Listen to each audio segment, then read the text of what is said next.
webinaire Futurelux avec un sujet éminemment stratégique. Les sujets des dupes, ces sujets des dupes qui étaient d'abord, entre guillemets, un vieux sujet quand on appelait ça contrefaçon, et puis ils sont devenus une curiosité marketing, et puis maintenant ils sont au cœur de l'actualité. Et aujourd'hui, ils pèsent. Ils pèsent, par exemple, on prend l'exemple du parfum, les dupes représentent un peu plus de 10 milliards de dollars en termes de business sur le parfum.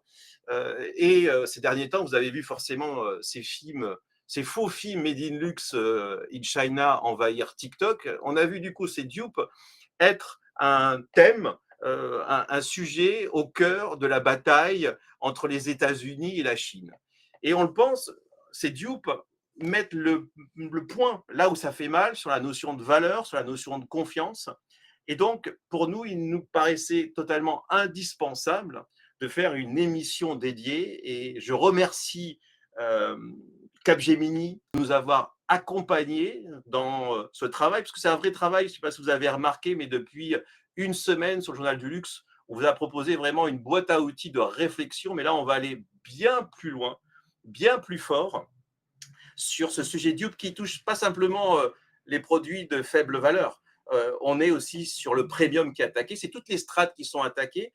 Et c'est vraiment une émission de combat qu'on a créée avec Anne-Laure Colcy, vice-présidente exécutive en charge secteur mondial luxe chez Frog. Une émission de combat, une émission pas simplement qui va analyser, détecter, mais qui va proposer des solutions à Anne-Laure. C'est vraiment le mot d'ordre ici. On n'est pas dans le contemplatif, on est dans le combat. Bienvenue Anne-Laure. Bonjour à tous, merci beaucoup Eric.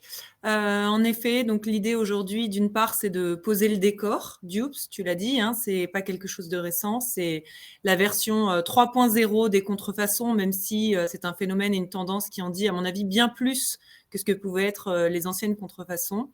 Et puis surtout, ce qui va nous intéresser aujourd'hui, c'est de parler côté marque, côté maison, de l'action, de la réaction, j'allais dire, mais au-delà de la réaction, même de l'action. Est-ce qu'on fait d'abord un tour de table peut-être, ou est-ce que Exactement. Je vais pouvoir faire le tour de table. Alors, je tiens à remercier. Donc, nous avons le plaisir d'avoir Marc-Antoine Barrois, fondateur, directeur artistique de la marque Marc-Antoine Barrois. Un plaisir et un honneur de vous avoir, Marc-Antoine. Bienvenue dans ce webinaire. Ah, on ne vous entend pas, Marc-Antoine, sur le micro. On va ouvrir les micros, comme ça on va être ici. Merci beaucoup de m'accueillir. Voilà. Effectivement, je suis très heureux de vous rejoindre sur ce sujet qui, effectivement, nous concerne tous. Et je salue aussi votre courage et votre audace, parce que les marques ne parlent pas, hélas, de ce sujet. Et je sais que c'est un sujet qui vous tient à cœur. Et on va avoir un échange passionné sur le sujet, vous qui êtes au cœur du sujet. J'ai mis en avant les dupes parfums, c'est quelque chose d'absolument déterminant. En tout cas, merci. Amis, vous pouvez poser vos questions déjà. Vous avez bien sûr la parole. Nous aurons également du côté marque Mitchell Crawford, Chief Brand Designer Officer Jaguar. Mais j'ai le plaisir, et Yann Rivoalan, président de la Fédération du prêt-à-porter féminin. Donc ça, extrêmement important pour nous d'avoir vraiment le point de vue des marques, des industriels ici. Mais également, j'ai le plaisir de recevoir Margot Lassaigne, Chief Product and Data Officer Launchmetrics. Bienvenue Margot. Et vous allez nous présenter une data assez exclusive pour vraiment voir le phénomène aujourd'hui, où nous en sommes, et voir quelles sont les marques les plus dupées, quels sont les leviers vraiment au-delà du déclaratif, du réel. Et puis j'aurai le plaisir de recevoir Dao Nguyen, fondatrice d'Essentia by Dao, habituée du Journal du Luxe, chroniqueuse du Journal du Luxe. Et Dao, vous allez nous présenter les dupes vues de Chine, parce que nous, on a une vision biaisée, j'ai envie de dire myope, et vous nous avez apporté de la lisibilité sur vraiment la réalité. On peut croire que c'est une vague, mais vous allez nous prendre du recul, et ça va faire du bien. Bienvenue Dao. Et puis, j'aurai le plaisir de recevoir Frédéric Blanc, directeur général d'Emayer Associates. Et là, avec Frédéric, on va voir bien sûr le point de vue, l'alpha et l'oméga. J'ai envie de dire, ça commence par ça, cette bataille sur les dupes, sur la dimension juridique. Bienvenue, Frédéric. Merci, Eric. bienvenue. Et on retrouve vos chroniques aussi sur le Journal du Luxe. On va attaquer immédiatement avec justement la première présentation. Anne-Laure, vous allez nous présenter, vous allez mettre entre guillemets, voilà, Chokri Luxury Brand All Made It in China. C'était le choc que nous avons eu la semaine dernière. On va voir avec vous, vous allez nous fixer un petit peu le cadre ici. Qu'est-ce que les dupes, les définitions? On va tout de suite au fond du problème. À vous, Anne-Laure. Merci beaucoup. Alors, j'ai voulu intituler cette première partie « Un monde de dupes ». Il manque peut-être presque le point d'interrogation. Et puis, comme vous le voyez, finalement, la question qu'on peut se poser tous en tant que consommateurs et qu'on pose aujourd'hui aux maisons, c'est est-ce que les maisons sont-elles dupes elles-mêmes de ce qui est en train de se passer? Et si on se pose cette question, on va faire rapidement un état des lieux, c'est parce que les réactions sont aujourd'hui encore à bas bruit, comme on va le voir. L'anatomie des dupes en 2025, finalement, en quelques mots, c'est d'abord de définir qu'est-ce qu'un dupes. Alors, dupes, c'est un anglicisme, ça vient de duplicate, qui veut dire dupliquer, évidemment, mais ça peut aussi vouloir dire duper. Alors, on dupe le produit, mais parfois, on peut aller aussi jusqu'à duper le consommateur. C'est une définition donc incertaine, et finalement, la duplication, c'est l'art des similitudes identifiables. Il y a donc une filiation évidente, mais elle n'est pas toujours condamnable. Et on parlait tout à l'heure de contrefaçon, et c'est là pour moi la grande différence entre une contrefaçon et un dupes, c'est qu'une contrefaçon, on voit tous, c'est un produit qui semble imiter à la perfection, en tout cas qui veut se faire passer pour le vrai, avec des similitudes et une qualité plus ou moins comparable. Dans l'art du dupes, finalement, on peut s'extraire un petit peu du produit d'origine.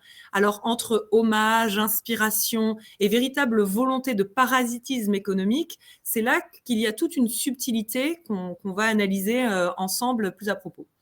C'est aussi la fin d'un stigma, c'est important de le comprendre, parce que les dupes, ce sont des copies qui sont assumées, pas des contrefaçons, comme on vient de le dire, et elles flirtent donc avec la réglementation. Le mot important ici, c'est assumer.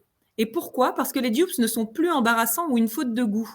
Ce sont des produits qui vont surfer sur la popularité du dupé, je parlais tout à l'heure de parasitisme, pour en saisir une portion de l'attractivité. Mais acheter un dupes, c'est le plus souvent un acte assumé. Donc, le consommateur n'est souvent pas dupé lui-même. Il sait ce qu'il fait. Et est-ce un scandale? Eh bien, finalement, non, en particulier pour la Gen Z.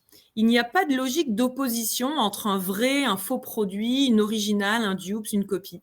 C'est finalement un phénomène de cohabitation aujourd'hui et de liberté de choix. Alors, je ne défends pas cette thèse ou cette théorie, c'est juste ainsi que le consommateur digère ce phénomène des dupes. Il y a un véritable alignement conscient entre l'achat et la valeur perçue. Et une fois encore, si le prix correspond à ce que le consommateur achète, il est prêt à acheter du dupes. Et on le voit par quelques chiffres de popularité. Alors évidemment, tout à l'heure avec Launchmetrics, on ira beaucoup plus loin, mais juste 3 chiffres ici. 6 milliards, c'est le nombre de vues pour le hashtag dupes sur TikTok l'année passée. 49% des Gen Z adultes disent avoir déjà acheté un dupes intentionnellement. Et 35% des consommateurs aisés disent avoir eux-mêmes acheté un dupes plutôt que l'original. Donc on voit que ce n'est pas non plus uniquement un sujet de pricing, c'est bien un sujet de valeur perçue. Les dupes touchent la mode, la beauté, les accessoires, les bijoux, mais aussi la décoration, la tech, et ils commencent même à pénétrer l'univers des services. Ils touchent donc à tout ou presque, mais avec une cible préférée, vous l'avez très bien dit, la parfumerie. Il y a un effet poupée russe avec les dupes, c'est ça qui est assez amusant, si on peut dire, qu'on appelle le peak dupes. C'est qu'en fait, il va y avoir des dupes de dupes de dupes. Par exemple, Shein, c'est un dupes de Zara, lui-même un dupes de certaines maisons comme Artizia, qui eux-mêmes peuvent copier d'autres maisons comme Katie, etc. C'est-à-dire que finalement, il y a une recherche d'inspiration poussée jusqu'aux dupes parfois, d'une maison à l'autre, et avec évidemment à chaque fois une dégradation du prix et de la qualité quand on rentre dans cet effet poupée russe. Les dupes finalement démocratisent le premium à petit prix, et c'est peut-être là le principal danger. Évidemment, il y a eu le phénomène d'inflation, on en a beaucoup parlé avec les prix du luxe qui ont énormément augmenté. Il y a l'instabilité économique auquel sont confrontés une partie des consommateurs, ce qui n'explique pas tout, on l'a vu. Mais finalement, Gen Z et Millennials en tête sont prudents dans ce contexte par rapport à l'utilisation de leurs finances. le cycle des tendances de son côté évoluant aussi très vite, ça va finalement créer un climat idéal au développement des dupes. Il y a 2 grandes catégories de dupes, si on schématise. Il y a ceux qui existent dans la grande distribution, et c'est pas nouveau. Alors, il y a eu Walmart qui est le plus emblématique avec le Wirkin, mais on pourrait avoir beaucoup de produits en exemple dupés depuis de longue date dans la grande distribution. Mais ce qui va aussi, à mon avis, beaucoup nous occuper aujourd'hui, ce sont les dupes créés par les producteurs tiers et qu'ils sont poussés, accélérés par le phénomène des plateformes. On y reviendra. Les influenceurs sont une pièce primordiale de ce système ou de ce puzzle des dupes, puisque très simplement, il y a le consommateur d'un côté qui a donc cet intérêt, cette décomplexion, on l'a vu. De l'autre côté, il y a une véritable organisation quasi industrielle aujourd'hui d'un certain nombre de fabricants qui vont mettre en œuvre et créer ces produits dupés.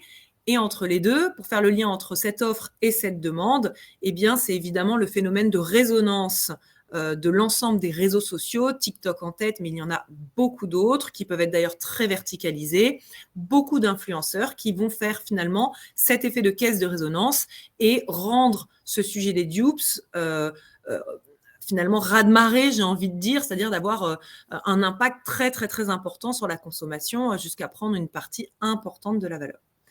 La technologie, elle est au service des dupes, et pas seulement parce qu'il y a ces plateformes qui permettent de créer ce lien et ce relais, comme on vient de le voir, mais aussi parce que le mot dupes crée le buzz et qu'on voit bien que dans un certain nombre d'algorithmes, dès lors qu'on va même publier un article sur les dupes, alors on est très content dans le cadre de ce webinaire, mais enfin il peut y avoir des objectifs plus tendancieux derrière, ça va évidemment être mis en avant par les algos et de fait la techno pousse ce sujet des dupes.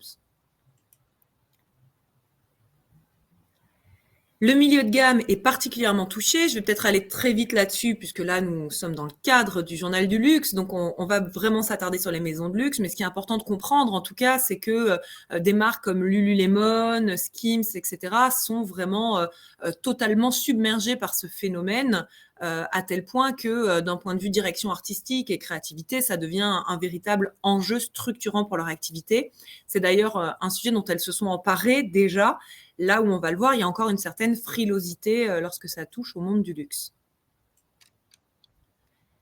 C'est vraiment décourageant. Il y a des jours où on se demande à quoi bon. J'aime beaucoup cette quote parce que on comprend bien que finalement, c'est pas uniquement un phénomène de consommation, c'est avant tout un phénomène qui touche aux créateurs, à l'innovation, à la créativité. Et n'oublions pas que même si finalement les dupes rendent hommage aux produits dupés, s'il n'y a plus de produits à duper, il n'y aura plus de dupes, mais surtout il n'y aura plus de luxe, plus de consommation et plus de nouveaux produits. Donc c'est évidemment quelque chose qu'il faut endiguer. Pour protéger les dupes, la loi a ses limites. Je vais passer là-dessus puisque nous avons un expert et qui nous en parlera bien mieux. Quelques exemples de procès retentissants. Je vais peut-être m'attarder sur le slide suivant qui est davantage axé sur le luxe. Chanel versus Jonac avec ses fameux slingbacks. Chanel gagne ce contentieux.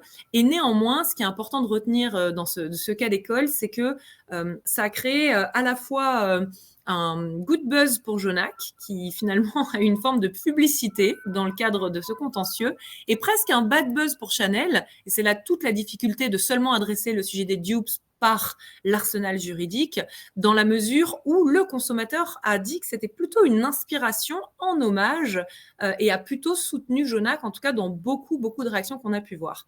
À l'inverse, Hermès versus Walmart, j'en parlais tout à l'heure, il y a eu une réflexion du patron d'Hermès qui a été totalement juste à mon sens, qui a fait à mon avis un écho très favorable, c'est qu'il a dit qu'en effet il condamnait les pratiques de Walmart parce que c'était du parasitisme économique, mais qu'il avait de l'empathie pour le consommateur qui était attiré par ces produits et qui parfois ne pouvant pas y accéder était tenté d'acheter un dupe. Donc on voit bien que dans le jeu juridique, et on y reviendra, il va falloir être subtil. Je termine peut-être avec une raison positive d'espérer trouver des solutions, c'est qu'il y a une psychologie quand même négative dans les dupes. Et cette psychologie, elle est évidemment côté consommateur. D'abord, évidemment, ils ont la conviction que la qualité n'est pas la même, donc cette perception de mauvaise qualité va aider les maisons. Ensuite, ils savent qu'ils ont un risque de déception à réception du produit, puisque c'est souvent un produit qu'on voit d'abord en digital. Il y a évidemment quand même des préoccupations éthiques et heureusement, à la fois humaines et environnementales, très peu de transparence sur les dupes, des risques sur l'illégalité de l'acte qui interrogent quand même le consommateur, des aspirations sociales liées à la perception de l'objet original qui prend quand même encore de la place, y compris chez les Gen Z et les millennials, l'hédonisme de l'expérience d'achat, et on y reviendra, c'est quelque chose que le dupes ne procure pas, et enfin, l'amour de la marque, du créateur, de son histoire, qui sont des choses qu'on ne retrouve pas au travers des dupes. Donc, cette grille de psychologie nous amène, à mon avis, à entrevoir les solutions à venir et les raisons de combattre ce fléau. Merci Adore pour cette première partie qui permet de fixer le sujet. Il y a une parole qui s'est libérée, ce qui me choque le plus, c'est une citation qui était aujourd'hui dans Beauf, de la CEO de la marque Métier, qui vend son sac Private Eye de style Birkin à 4 550 $. Et elle dit, c'est la qualité d'Hermès au prix de Céline. C'est-à-dire que finalement, aujourd'hui, tout est possible. De la post-vérité au n'importe quoi, on est à deux doigts et il faut se battre clairement. Et on va aller encore plus loin dans l'analyse, ici, l'analyse data, avant d'attaquer les solutions avec Anne-Laure. Et Margot, la salle est à vous. Et là, on va voir la pertinence de la data, justement, Launch Metrics, où on ne va pas être que dans le MIV, ceux qui connaissent bien Launch Metrics, mais on va être vraiment dans l'insight ici. Maintenant, passons au vif du sujet, le dupes. On a commencé par analyser l'ensemble des conversations qui parlent de dupes dans le monde de la mode et de la beauté. L'idée, c'était vraiment de comprendre l'impact et l'ampleur du phénomène. Et donc, pour vous donner une idée, sur le deuxième semestre de 2024, le sujet a généré 1,5 milliard de Media Impact Value. Pour vous donner un référentiel, les Fashion Week, de manière générale, génèrent 1,5 milliard de conversations sur l'ensemble de l'année. Donc, c'est 2 fois plus que les Fashion Week dans le secteur. Donc là, on est sur fashion et beauty. Évidemment, les Fashion Week, c'est plutôt fashion, mais ça donne un élément de comparaison et une idée de l'impact et de l'ampleur de ce phénomène.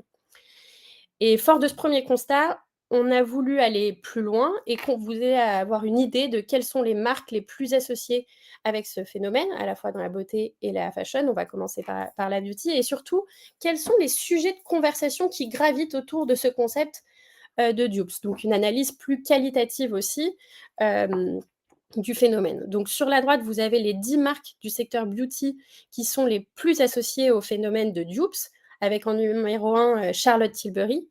Et ce qui est intéressant, c'est qu'on voit qu'il y a à la fois des marques dupées et les marques qui dupent. Donc, en numéro 2, on a Elf.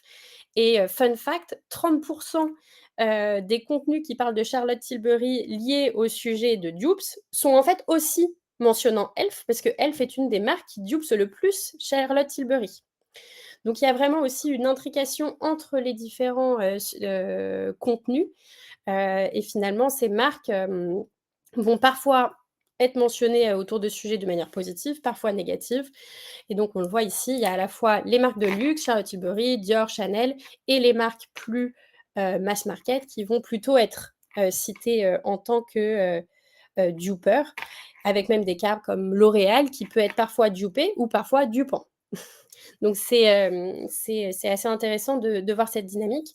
Et quand on parle de dupes en association avec ces marques, de quoi parle-t-on? Dans le secteur de la beauté, le sujet principal, c'est comment trouver une alternative abordable. Alors ça, pas trop de surprise.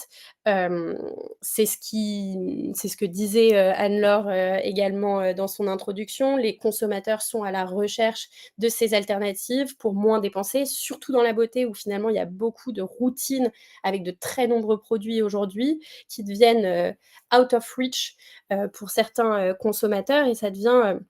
et c'est vraiment le sujet principal traité par les influenceurs, évidemment, quand ils parlent de dupes, mais aussi dans les médias.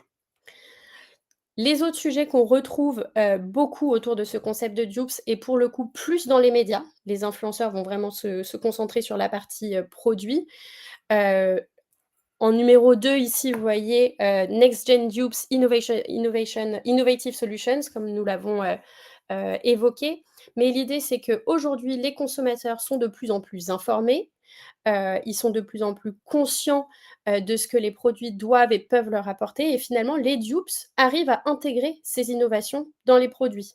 Ce qui était une simple contrefaçon il y a quelques années, aujourd'hui arrive à intégrer cette innovation dans le produit et c'est quelque chose dont on parle beaucoup. Et ensuite, on va parler évidemment de tout ce qui va être les enjeux légaux autour du sujet, mais à nouveau, on a un intervenant aujourd'hui qui nous en parlera bien mieux que moi. Et ensuite, des dynamiques de l'industrie autour de ce phénomène, donc à la fois l'impact des réseaux sociaux sur le phénomène des dupes et la nécessité pour les marques d'adapter leur stratégie. On le verra par la suite, c'est quelque chose qui est plus présent dans les discussions sur la mode que sur la beauté. Pour rendre ce slide un peu plus concret, on vous a choisi 2 petits exemples d'articles, en l'occurrence de posts sur les réseaux sociaux, un Instagram, un TikTok, d'influenceurs qui vont mentionner ce concept de dupes. Donc là, on voit la première sur la gauche avec cette influenceuse du Middle East qui teste un produit L'Oréal en alternative à celui de Charlotte Tilbury. Donc on le voit ici, L'Oréal qui est finalement le dupeur plutôt que le dupé. Et ensuite, sur ce concept de maxi-routine à prix abordable, une autre influenceuse sur TikTok qui répond au challenge Full Face Dupes, qui a été un des challenges très suivis sur TikTok autour des dupes, proposant des alternatives à un ensemble de produits de marque à prix modéré. Côté fashion, même type d'analyse. On voit ici sur la droite l'ensemble des marques les plus associées au concept de dupes. Pour vous donner une idée, tous les contenus de ces 10 marques sur la partie liée au concept de dupes, ça représente à peu près 21 millions de Media Impact Value, 3 fois plus que pour la beauty.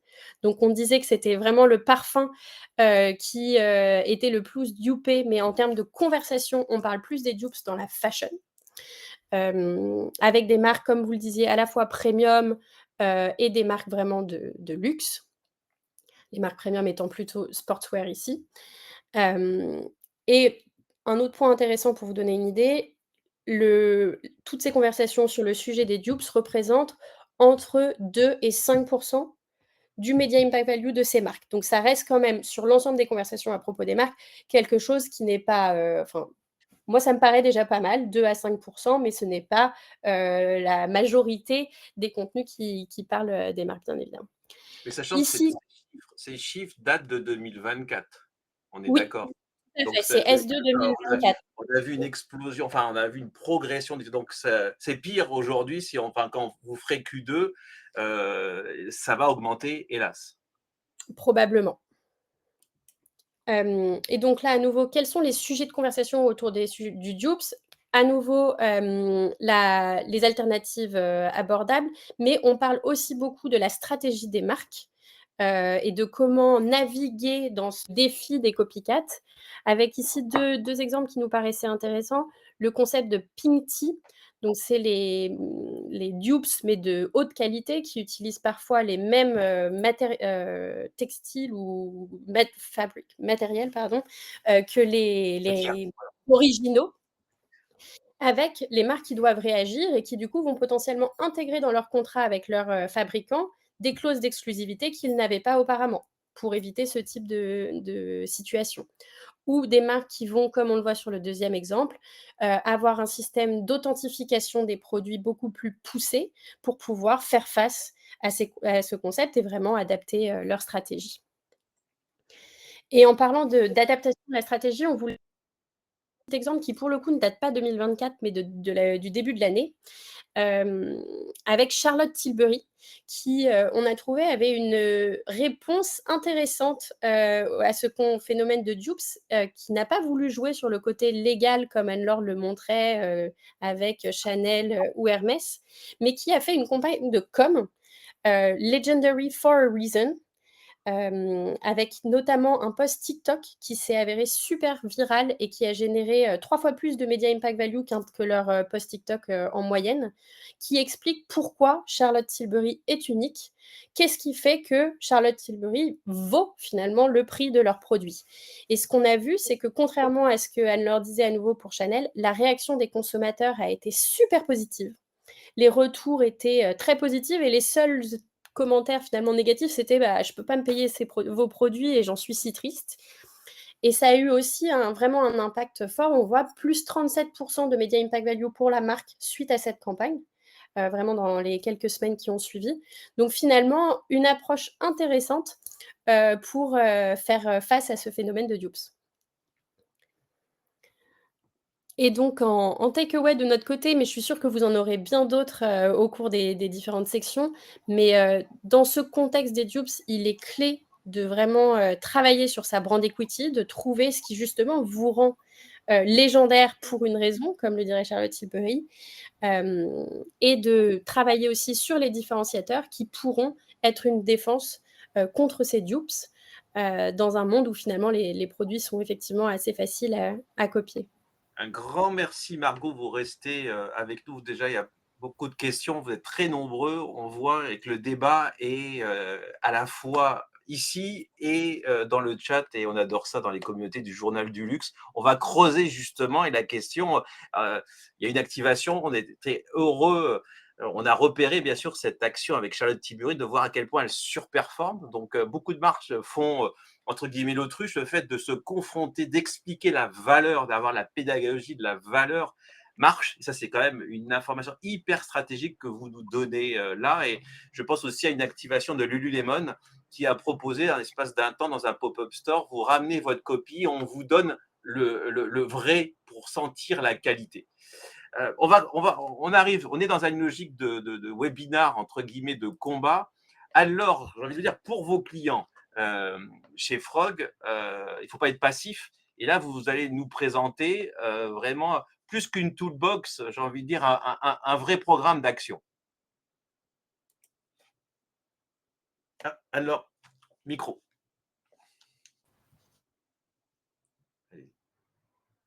Hop, ça doit être bon. Pardon. Voilà, un ça y est, programme bon. d'action, en effet, et des convictions, pour être tout à fait clair.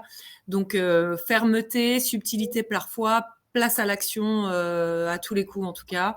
Alors, peut-être pour commencer, j'avais envie, parce que ça va me servir de transition, de répondre à une des questions dans le chat qui disait on est d'accord que les influenceurs qui font la promotion des dupes sont payés par les marques qui produisent les dupes. Absolument. Tout à fait. Néanmoins, ce qui est très, très, très compliqué, et c'est pour ça que dans les solutions que nous, on creuse aujourd'hui, on explique que l'arsenal légal n'est pas suffisant parce que c'est très difficilement condamnable. Autrement dit, l'influenceur est rémunéré par une marque pour faire la promotion d'un produit qui n'est pas, je le rappelle, une contrefaçon dans la mesure où c'est pas un faux rouge à lèvres Charlotte Tilbury, si on reprenait par exemple cet exemple. C'est un rouge à lèvres d'une autre marque. Et si l'influenceur souhaite dire « j'adorais mon rouge à lèvres Charlotte Tilbury et j'ai trouvé sur cette nouvelle marque un rouge à lèvres ultra similaire, la consistance, la couleur, l'odeur, le rendu ressemble », évidemment, on sait qu'il y a une discussion entre l'influenceur et la marque de dupes, on sait qu'ils se sont mis d'accord, mais ils ne vont pas laisser de traces sur la façon de faire la promotion du produit, et il est très compliqué de reprocher à un influenceur qui parle par rapport à des convictions personnelles sur un certain nombre de produits, de faire une comparaison. Alors, on trouve des biais, mais ça ne suffit pas. Et c'est pour ça que on va regarder et creuser différentes solutions et différentes réactions. Alors, je ne vais pas revenir sur le cas de Charlotte Tilbury, mais on est tout à fait d'accord que c'est un cas d'école absolument magnifique et une réaction à la hauteur du phénomène. On pense qu'il y a chez Frog 5 axes stratégiques pour répondre aux dupes que les maisons doivent finalement activer et, j'ai envie de dire, activer concomitamment ou en tout cas de manière coordonnée. Il y a un premier axe autour de la communication, un second autour de la valeur perçue, un troisième sur le retail et puis 2 autres sujets, l'access luxury et le re-luxury. Alors, ces 5 axes, en quelques mots, de quoi s'agit-il ? La communication, on voit bien, c'est évidemment renforcer la position de la marque et puis surtout avoir un discours en transparence. Et j'y reviendrai sur ce que ça peut vous signifier ensuite en détail. La valeur perçue, c'est peut-être une façon aussi pour les marques de faire leur introspection. Certes, si elles sont dupées, c'est qu'elles ont du succès, de la désirabilité, mais c'est peut-être aussi parce que l'inflation des prix qui a eu lieu ces dernières années a pu laisser certains consommateurs sur le carreau, ou en tout cas sur le côté, et qu'il faut finalement restaurer le contrat de confiance avec son consommateur, surtout quand la qualité perçue ou un certain nombre de services et d'expériences autour du produit ne semblent plus tout à fait au rendez-vous des prix affichés. Côté retail, et pour moi c'est vraiment presque, j'ai envie de dire, le cœur du réacteur de la réponse en termes d'activation stratégique, l'expérience qui va être fournie en retail, la pédagogie, le discours du vendeur, pour moi, est clé. Pour moi, c'est presque retail is back, finalement, après des années de digitalisation qui s'est vu avoir un développement très actif, et on le comprend bien, le multicanal aujourd'hui. Le retail a peut-être été un petit peu délaissé.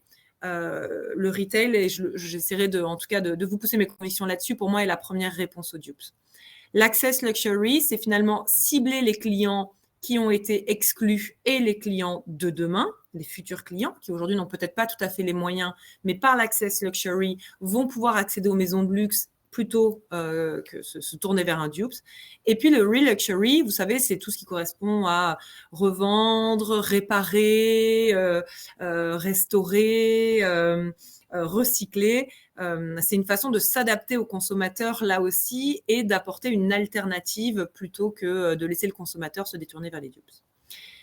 Je vais commencer par vous vraiment partager une conviction, c'est que parler des dupes quand on est une marque ou une maison, bien sûr, c'est un risque. C'est un risque parce que c'est faire la promotion de concurrents en plus qui sont plus que borderline. Mais néanmoins, c'est un risque mesuré. À mon sens, ignorer le phénomène des dupes, surtout quand on est une maison très exposée, c'est une faute stratégique aujourd'hui. Et je crois que c'est la raison principale pour laquelle on aime tous beaucoup le cas Charlotte Tilbury, puisqu'on voit bien que son action a permis un véritable souffle nouveau, à la fois pour sa marque, ses ventes bien évidemment, mais même pour une forme de communauté d'ambassadeurs et pour des soutiens. Se positionner, ça veut dire se positionner seul ou à plusieurs. Il y a évidemment des réponses juridiques, du lobbying. On peut avoir une voix de place. Ça ne veut pas dire que chaque maison doit d'un seul coup porter son étendard. Mais en tout cas, il faut vraiment prendre ce sujet à bras-le-corps. Il faut donc s'exprimer en transparence pour intégrer le consommateur, c'est-à-dire positionner aussi le client face à ce phénomène en responsabilité, s'adresser spécifiquement aux jeunes générations, et enfin, renforcer la marque par le discours, donc la communication très clairement est clé. Alors oui, toujours sur la communication, peut-être, je voulais juste revenir sur l'arsenal juridique. Sur le juridique, il y a évidemment tout ce qui est légal et tout ce qui va être de l'ordre du contentieux et des moyens de se défendre, et c'est absolument nécessaire. Mais le juridique, c'est aussi se protéger. Et se protéger, c'est à la fois renforcer tout ce qui va être dépôt de marques, la propriété industrielle, etc. Et pour moi, c'est aussi quelque chose qui est souvent oublié, mettre en place des partenariats avec les plateformes. Puisqu'on l'a vu, les plateformes sont finalement la surface d'exposition de ces produits de dupes. Et pendant longtemps, les maisons de luxe ont boudé les plateformes de e-commerce assez mass market, assez généraliste. Et je pense qu'aujourd'hui, il faut sans doute créer une forme de rapprochement, de partenariat éclairé pour les rendre véritablement partie prenante de cette lutte. Elles n'ont pas grand-chose à gagner, si on se dit les choses clairement, ces plateformes digitales, puisqu'aujourd'hui, en vendant des produits dupés, même si elles se gardent bien de tenir un discours de promotion affiché, en tout cas, elles font beaucoup de marge sur ces produits dupés. Mais néanmoins, avec des logiques de partenariat, des logiques d'ouverture à un canal de distribution sur certaines de ces plateformes, sur certaines gammes de produits des maisons de luxe, ça permettrait de renforcer leur position aux plateformes numériques, j'entends plateformes de e-commerce, et leur branding personnel, et ça permettrait évidemment de les mettre aussi dans cette dynamique de lutte contre les dupes. Sur le deuxième point, on peut passer sur jouer avec les dupes, sur des exemples de communication. Comprendre, je le disais tout à l'heure, la crise de la valeur perçue.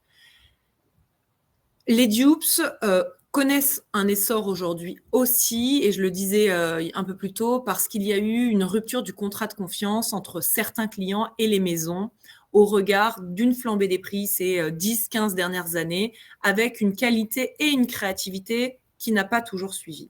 Moi, je pense qu'il faut faire de ce phénomène, de ce raz-de-marée des dupes, aussi une opportunité de peut-être se poser après la croissance exponentielle qu'il y a pu avoir dans le luxe, même si aujourd'hui on connaît un ralentissement, et de se reposer la question de ce qui fait vraiment l'ADN de chaque marque et de chaque maison. Alors certaines l'ont évidemment déjà fait, mais d'autres auraient peut-être besoin de remettre un certain nombre d'éléments à plat. Nous, chez Frog, on a monté finalement cette petit outil qui est ce qu'on appelle le Value Perception Index, qu'on ne vend pas, je tiens à le dire, on le met à la disposition de nos clients. C'est vraiment un outil d'assessment qui est assez simple.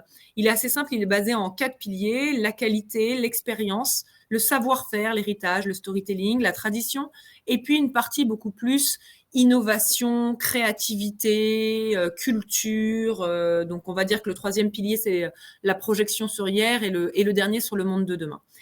Pourquoi est-ce qu'on croit beaucoup à cet outil? Parce que c'est un outil qui permet d'une part de comparer évidemment certaines maisons entre elles, le cas échéant. Alors, pas pour les comparer sur leur ligne créative, bien évidemment, mais plutôt sur la façon dont elles sont perçues par leurs clients. Et puis surtout, ce qui est très amusant quand on l'utilise avec certains de nos clients, c'est de regarder le décalage qu'il peut y avoir parfois entre la façon dont la maison se perçoit elle-même et la façon dont les clients perçoivent les produits de la maison. Puisqu'évidemment, cet outil, comme c'est un index de valeur perçue, c'est la valeur perçue par le client. Et parfois, une maison va par exemple énormément investir sur la qualité de ses produits, et côté client, c'est pas toujours ce qui va ressortir comme étant l'élément saillant. C'est peut-être la créativité ou peut-être une partie de l'expérience qui aurait été très appréciée. Et donc, faire cette réconciliation pour savoir où est-ce que le client finalement trouve que la valeur perçue n'est pas à la hauteur permet aux maisons aussi de savoir où investir pour augmenter cette valeur perçue et évidemment endiguer le phénomène des dupes en partie, en tout cas par ce biais. Le 3e élément, c'est le nouveau rôle clé du retail. Et je le disais, c'est la revanche du retail pratiquement, parce que contrer cette menace qui est avant tout digitale, on ne pourra pas mieux le faire que par l'expérience en point de vente. Et le vendeur, le conseiller sont évidemment en première ligne pour répondre à cette déferlante de 2 façons. D'abord en réenchantant l'expérience d'achat et puis également par des argumentaires de vente à impact. Sur l'expérience d'achat, évidemment, on voit les maisons qui, si on peut juste passer sur le slide suivant, pardon, sur l'expérience d'achat, on voit les maisons qui, pour réenchanter, ont créé des pop-up stores, de nouvelles expériences qui vont mêler de l'immersion, de la surprise, de la technologie, etc. Et dans le match, finalement, dupes versus brand, sur la partie considération, lorsque le client finalement analyse le produit, souvent à distance, souvent en digital, il y a des stratégies qui sont opposées, mais les deux peuvent être efficaces, puisque je le rappelle, le dupe, c'est souvent à un prix beaucoup plus bas et c'est aussi faire sa promotion par des influenceurs. Donc la considération, c'est pas vraiment là qu'on va faire la différence. Par contre, sur l'achat, l'attention, la personnalisation, l'expérience, dès lors qu'on va passer dans le retail, va être du côté des marques en termes de valeur perçue. Et puis surtout, et c'est un point très important aussi, sur l'aftercare, sur le service client, il n'y a pas de retour possible avec les dupes. C'est ça aussi qu'il faut garder en tête et c'est la qualité de l'expérience 360. Le 2e point par rapport au retail, je disais, c'est les argumentaires de vente. Il va falloir répondre aux mythes des influenceurs par le narratif des vendeurs. Et c'est comme ça qu'on pourra amplifier l'émotion, valoriser le produit et faire tout ce travail par le discours de pédagogie du client. On le regardait sur la première partie, il y a évidemment une psychologie négative côté client liée aux dupes, donc il y a des réponses que les marques, par l'intermédiaire, par la voix de leurs conseillers de vente, peuvent apporter sur la qualité et la qualité de défaillance des dupes, voire parfois des risques sur la santé quand il s'agit de produits cosmétiques, surtout l'héritage, le savoir-faire, la créativité, l'innovation, l'éthique, l'hédonisme, vous voyez, l'investissement et la transmission d'un produit de luxe qui pourra passer le temps et passer aux générations suivantes, etc. Donc, évidemment, retail is back et c'est un sujet d'investissement très fort. Et le dernier point autour du retail, pour moi, c'est qu'en plus, retail et tech, l'heure de la réconciliation a sonné. puisque on parle beaucoup d'intelligence artificielle, hein, mais dans le cadre du retail, on devrait plutôt parler d'intelligence augmentée. Le conseiller de vente, grâce à l'IA, il va être non seulement plus clé que jamais, je le disais, mais en plus, il va pouvoir avoir accès à cette base d'intelligence augmentée qui va lui permettre de mieux connaître les produits qui pourraient être des produits dupés pour construire des argumentaires avec des scripts qui pourront se générer quasiment le moment venu, en comprenant la psychologie de son client, en interrogeant des bases, etc. Enfin, on voit qu'on est en capacité aujourd'hui d'activer la technologie au service du retail pour pouvoir pousser ces discours de vente ultra pertinents. Je conclue là-dessus en disant un produit de luxe ne se vend plus seul, il s'accompagne. Deux éléments, merci beaucoup Anne-Laure. C'est vrai que le point de vue tech, on avait vu des activations, des innovations faites par Chanel sur la beauté avec la création, je crois, d'un e-logo, en tout cas pour protéger la certification sur l'e-commerce. Que ça, c'est des choses qui sont intéressantes, duplicables vraiment ici. Oui, tout à fait. Alors, j'y viens juste après, Eric. Pardonnez-moi, oui, parce que donc ça c'était voilà, c'était sur la partie effectivement retail. Je vais revenir sur la partie reluxury. Parlons juste un instant d'abord d'access luxury, hein, puisque les dupes, on l'a vu, il y a évidemment un sujet aussi de pricing et dans les dupes, comme il y a cet effet poupée russe, il y a aussi quand même des dupes de qualité et qui sont pas bon marché si on se dit les choses. Hein. Il y a des dupes à des tarifs, on va dire intermédiaires et à qualité élevée. C'est finalement pour les marques de luxe une façon aussi de repenser une nouvelle ère de ce que j'appelle du business développement, c'est-à-dire de réfléchir à une façon de se diversifier. D'abord par des marques premium. Il ne faut pas laisser la place aux dupes de qualité et il faut peut-être, je parle au groupe évidemment, mais dans le panel des marques qu'on peut avoir, réfléchir à créer des marques premium, access luxury, qui permettront aux consommateurs de comprendre ce qu'est une expérience luxe et de le faire venir dans ce monde avec une valeur perçue en adéquation avec le prix qu'il est capable de mettre à un instant T. Les nouvelles gammes Access aussi, évidemment. Alors, l'une des dernières annonces, c'est Louis Vuitton qui lance quelques produits côté beauty. Mais je pense que là-dessus, les maisons pourraient aussi explorer de nouveaux territoires. Alors, c'est vrai qu'il y a plus de fumeurs. Alors, les briquets, c'est compliqué. On a tous des écrans du digital. Alors, tout ce qui était papeterie, cahier, stylo, là aussi, il y a un peu moins de traction.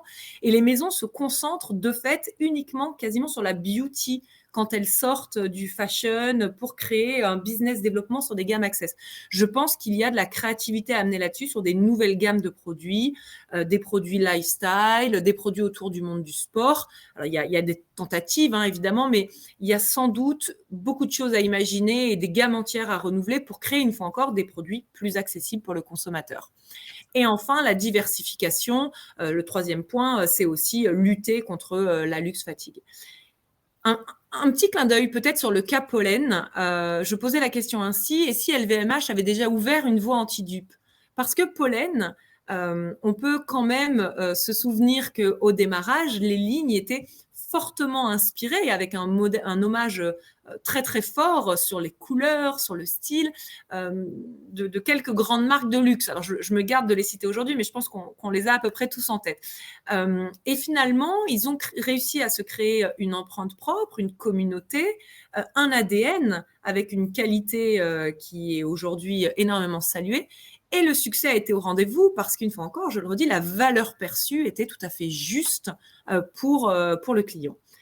Elle a eu la chance d'être aussi 2 heures chez Pollen avec son créateur. Et je me rappelle à un moment donné, je visite l'atelier et il me dit, voilà, ça, c'est indupable. Et donc, il y avait vraiment une performance technologique qui fait que, enfin, technique, j'ai envie de dire, qui fait que le résultat est là dans le produit. Absolument. Et donc, finalement, LVMH a incorporé au sein de son groupe cette marque qui aujourd'hui fait partie de leur magnifique portefeuille de maison. Mon dernier point, finalement, sur les réponses aux dupes, ce sera autour du reluxury. Donc, tout ce qu'il y a autour de cette notion, c'est d'abord la partie réparer. Alors, réparer, le luxe aujourd'hui est déjà rôle modèle là-dessus. C'est pas quelque chose, c'est pas un territoire sur lequel il a tout à fait besoin d'investir. On le sait, les montres, les sacs, etc. Depuis très longtemps, c'est un territoire qui investit. Recycler, c'est déjà plus compliqué. On voit qu'il y a de timides tentatives qui vont souvent se heurter finalement aux directions artistiques, qui vont avoir du mal à réutiliser des tissus, des matériaux, des produits pour de nouvelles collections, parce qu'il faut quasiment repartir de la feuille blanche, en tout cas créer de nouvelles lignes, de nouvelles inspirations. Et donc évidemment, tout ça a un coût. Et le fait de ne pas recycler ou de très peu recycler fait aussi qu'il y a un impact sur les prix qui amène ce décalage et qui laisse la place aux dupes. Et puis, revendre. Et si le luxe s'emparait enfin de la seconde main? Je pense que tout le monde comprend là encore l'appel du pied ou le clin d'œil. C'est encore aujourd'hui un sujet qui est très compliqué. Peu de maisons commencent à tâtonner sur ce sujet-là. Un produit de seconde main, au-delà du fait qu'une maison pourrait le réparer, le recycler, le mettre quasiment à neuf et en garantir son authenticité, serait également vendu moins cher et permettrait de ramener une partie des clients qui se tournent vers des dupes au sein des maisons d'une autre façon. Pour finir, le Reluxury, c'est aussi inventer de nouveaux modèles d'usage, de la location dans des communautés et de trouver finalement de nouveaux modèles de revenus qui pourraient être générateurs de valeur. Donc, place à la tech et à l'innovation, lutter contre les dupes pourrait être une solution pour les maisons pour se réinventer. Merci Anne-Laure, vous restez avec nous. Et là, j'ai le plaisir de recevoir Marc-Antoine. Alors, vous êtes le créateur, fondateur d'une marque absolument magique, poétique. Votre marque, Marc-Antoine Barrois, qui est très singulière. Moi, j'ai envie de vous poser la question, en tant que créateur, en tant que né, comment vous réagissez par rapport à ce phénomène? Est-ce que, du coup, cette émergence massive des dupes, est-ce que c'est un vol d'âme, une forme involontaire de reconnaissance? On a vu avec nos amis de Launchmetrics, quand on est désirable, on est dupé. Comment vous vivez, j'ai envie de dire, presque physiquement ce phénomène? Alors, merci de m'accueillir aujourd'hui. Je dirais, comment on vit ça, vous parlez pas simplement à un entrepreneur, mais également à un créatif avec toute la sensibilité qui m'habite et on le vit mal. Clairement, si on ne s'exprime pas sur le sujet en tant que créatif, c'est parce que c'est quelque chose, c'est pour moi quelque chose que je vis comme un vol décomplexé. C'est une nouvelle société dans laquelle on transmet des nouvelles valeurs à une génération, à des nouvelles générations où le travail a peut-être moins de valeur et et où on a une relation complètement décomplexée à l'argent, au vol, au vol de propriété intellectuelle, puisque c'est le cas. Donc, je commencerai par dire que c'est effectivement au début mal vécu. Alors, je viens du monde de la mode à la base, parce que je suis avant tout, il y a 20 ans que j'ai commencé à être couturier et je le suis encore aujourd'hui. Dans la haute couture, je n'ai pas ce problème-là parce que ce que je vends avant tout, c'est un service que je vends à mes clients, un produit sur mesure et on n'est pas copié. Et la mode, c'est toujours inspiré il y a toujours eu des marques qui se sont inspirées des marques de couture, des maisons de couture pour créer des collections et les couturiers ont toujours créé une tendance quelque part et il y avait une certaine fierté à reconnaître l'inspiration. Dans la parfumerie, ça pourrait être pareil, c'est-à-dire que il y a cette partie où on a toujours, et c'est mon rôle, c'est mon envie, d'avoir toujours un train d'avance, d'avoir 5, 6, 10 ans d'avance sur ce qui va se faire dans 10 ans. Et effectivement, le succès d'un de mes parfums va créer des bébés quelque part, sans que ce soit des copies. Je le sais avec le parfumeur avec lequel je travaille, qui reçoit un nombre de briefs dans lesquels il me dit « Ah bah tiens, j'ai encore eu un brief sur lequel il y avait ton parfum était dans le brief des parfums d'inspiration. » Et ça, je dirais que c'est vertueux. C'est pas vertueux, mais ça a quelque chose d'assez logique. On ne peut pas demander à des marques commerciales d'avoir la même créativité qu'une marque de niche, qu'une marque créative comme la mienne. Et donc, il y a ça. La partie la plus difficile à accepter dans les dupes, en tant que créateur, en tant que créatif, c'est de voir vraiment ce vol de propriété intellectuelle difficilement attaquable, on le verra avec Frédéric après, mais difficilement attaquable parce que c'est toujours sur des territoires différents. Si cette société était toute basée à Paris avec des cabinets d'avocats parisiens, etc., on pourrait sans doute faire des actions plus faciles. que là, pour reprendre qu'un de mes parfums, Ganymède qui est dupé avec des parfums qui s'appellent Animède avec un H ou Ganymedes avec un S, et où là, on n'est plus dans... On est vraiment dans la définition que donnait Anne-Laure au tout début, on n'est plus dans un dupe, on est dans un dupe, qui trompe le consommateur. C'est-à-dire que c'est plus quelque chose qui s'inspire d'eux, c'est vraiment, on essaie de le vendre. Et là, j'ai vu dans les commentaires quelqu'un qui disait oui, il y a une jurisprudence par rapport au tableau de concordance pour dire voilà, tel dupe va avec tel parfum, et quand on n'utilise pas le nom, effectivement, il y a une société qui s'appelle Equivalenza qui a été condamnée qui a été condamnée il y a quelques années par une action en justice qui a été menée à son terme par la Fédération des entreprises de beauté. Sur le sujet, là, il y a un vrai sujet de santé, de santé publique, un vrai sujet de créativité, un vrai sujet de valeur. Et ça me fait plaisir d'entendre Anne-Laure à nouveau dire que c'est peut-être que retail is back, parce que je me bats, par exemple, moi, dans mon entreprise, en termes de valeur, pour dire interdiction de commander quoi que ce soit sur Amazon, parce que ce ne sont pas les valeurs que j'ai envie de demain. J'ai envie que demain, dans le monde que je laisse à mes enfants, il y a encore des magasins de proximité, qu'on puisse encore avoir un contact direct. Et à l'échelle du luxe, c'est tout à fait ça. C'est l'engagement que j'ai pris dès 2019 en ouvrant une première boutique. Aujourd'hui, pour une petite marque comme la mienne, je suis tout petit à l'échelle de l'univers du luxe et des milliards dont vous parlez. Mais on a déjà 3 boutiques, une à Londres et 2 à Paris. Et c'est cette envie de faire vivre une expérience retail à nos clients et leur montrer autre chose, leur montrer quelque chose de continuer à les faire rêver quelque part, et à leur montrer qu'on a bien plus à leur offrir que ce que ne pourront jamais leur offrir un dupe sur Internet. Et j'entends qu'effectivement, on a 35% des consommateurs aisés qui ont déjà acheté un dupe, une grande partie de la Gen Z qui s'y intéresse, mais on a aussi des jeunes qui sont à la recherche de quelque chose qui a du sens pour eux, et heureusement, sinon on déprimerait un peu plus, mais on voit quand même de plus en plus dans cette Gen Z, en parallèle oui, ils ont peut-être essayé un dupe, mais quand même de revenir à la recherche, et c'est là où il y a le côté positif, c'est la recherche de ce qui fait vraiment du sens pour eux. Et ce qui fait vraiment du sens pour eux chez moi, c'est peut-être aussi une marque qui a des valeurs, une marque qui a un engagement écologique. On parlait tout à l'heure de l'importance de la formulation et du travail qu'on va faire sur un parfum ou sur un produit de beauté. Porter un dupe, c'est prendre un risque pour sa peau. Porter un dupe en termes de parfum, c'est prendre un risque sur les matières qui sont dedans. Et Dieu sait si elles sont nombreuses, puisque je suis moi-même régulièrement en combat avec les sous-traitants avec lesquels je travaille pour le conditionnement, de leur dire, voilà, ma façon, mon cahier des charges, il va au-delà de ce qui est demandé. Je considère qu'un perturbateur endocrinien suspecté l'est pour moi définitivement, ou en tout cas, par principe de précaution, on les retire. Donc on a effectivement, quand je dis que je fais des produits d'exception sincères et respectueux, dans le respectueux et dans la sincérité, il y a tout ce côté de produits sans cellophane, sans conservateur, sans filtre anti-UV. Et c'est des choses que n'offrent pas les dupes qui vont vraiment se contenter de toucher peut-être des gens qui sont moins éduqués. C'est pas parce que c'est pas la recherche du produit moins cher qui vaut tout le temps dans les dupes. On le voit très bien. Nous, on a la petite chose qu'on a pu faire pour ça, ça a été de créer un 30 ml par exemple, un flacon en 30 ml qui est du coup plus accessible pour des gens qui vont mettre 110 € pour un 30 ml plutôt que de mettre 29 € pour un 100 ml d'un dupe.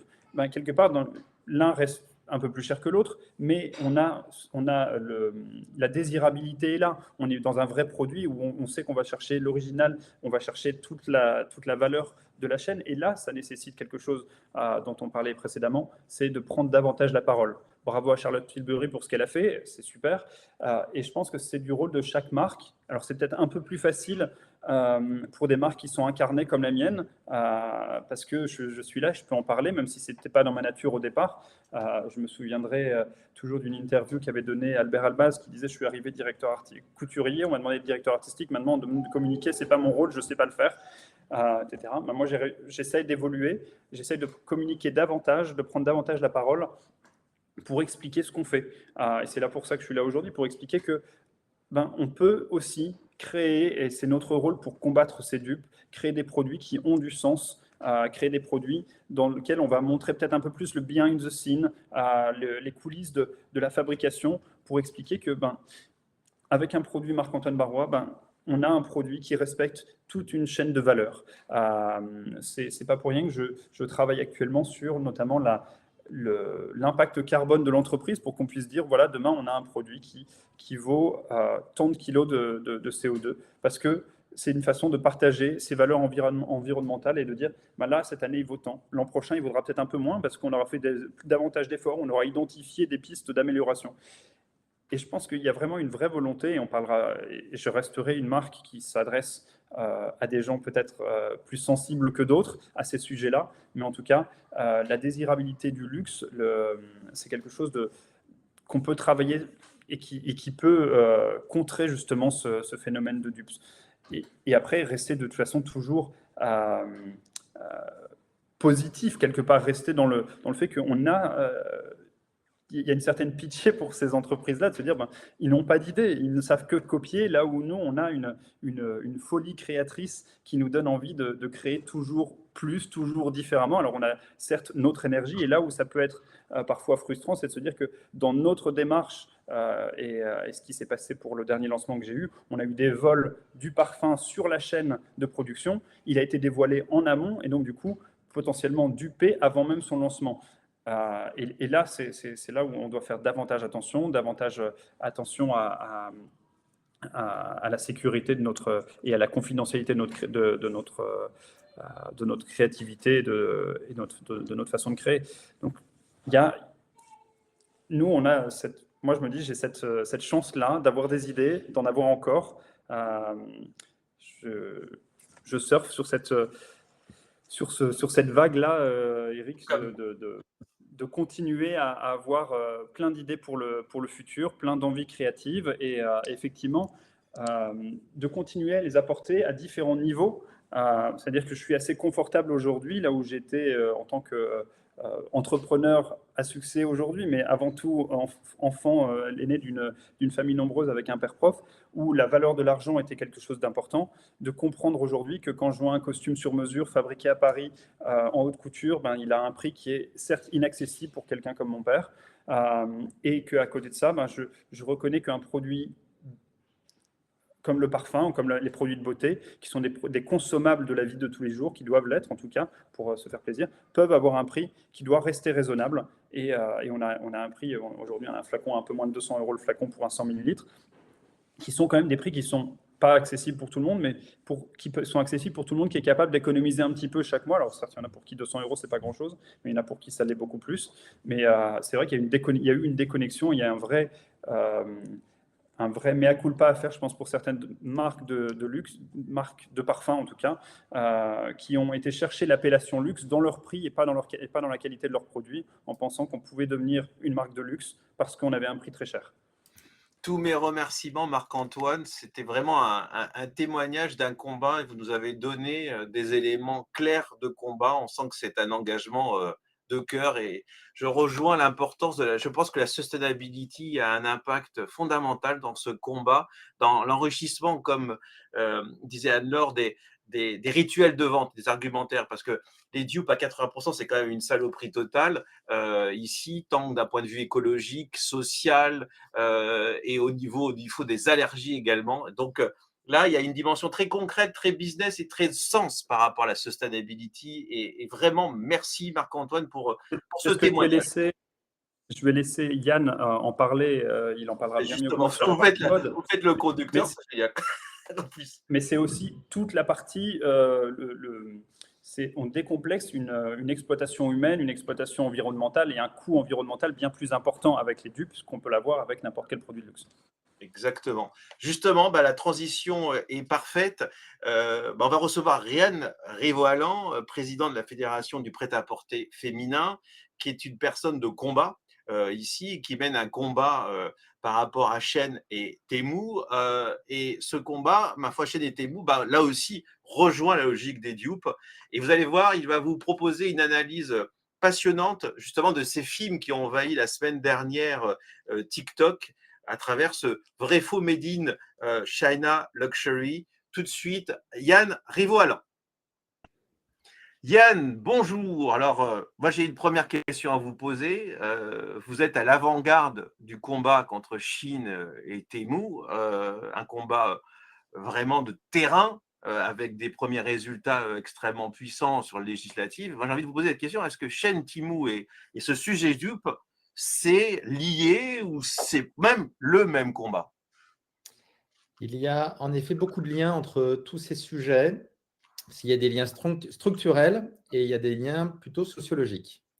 Je vais prendre les points structurels. C'est Chine, c'est l'avènement de la capacité dans la digitalisation de à la fois créer 10 000 références par jour, de les créer très vite, parce que de les créer en à peine 3 jours, et à des prix qui défient toute concurrence.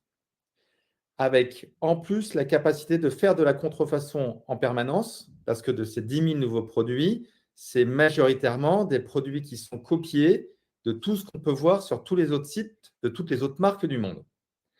Donc le phénomène de la contrefaçon avec Shein, il a été industrialisé à un niveau jamais vu pour l'instant, parce qu'on a un site visible qui permet à tout le monde, en permanence, pour 3 millions de Français quand même, tous les jours, d'aller sur ce site pour voir des contrefaçons que les marques elles-mêmes ont du mal à arrêter, parce que comme il y a 10 000 nouvelles références tous les jours, pour choper le produit qui est contre une contrefaçon, c'est évidemment extrêmement compliqué.